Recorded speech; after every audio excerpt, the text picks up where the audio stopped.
नमस्कार मंडळी, आम्ही कॉमेडी रील करतो, व्हिडिओ करतो, तुम्ही बघता, त्याचा आस्वाद घेतात.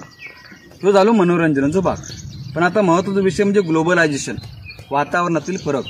गेल्या 2 वर्षात कोकणात 45 डिग्री सेल्सिअस तापमान आहे. गेल्या वर्षी जूनमध्ये जवळजवळ पाऊस पडलो नाही, जुलैमध्ये जेमतेम पाऊस पडलो, नंतर पण पाऊस थोडंफार पडलो.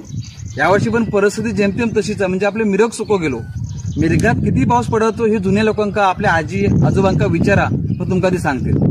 त्याच्यामुळे झाडे लावा, झाडे जगवा ही संकल्पना आता प्रत्येका राबवण्याची आवश्यकता असा. म्हणजे सरकारवर आपण अवलंबून राहायचं नाही. किमान प्रत्येकाने व्हिडिओ बघणाऱ्या प्रत्येकाने किमान 2 झाडे लावा, ती झाडे जगवा आणि भविष्याचा विचार करा. पुढल्या पिढीक आवश्यकता असा. त्याच्यामुळे कृपया हात जोडून विनंती करते, झाडे लावा, झाडे जगवा.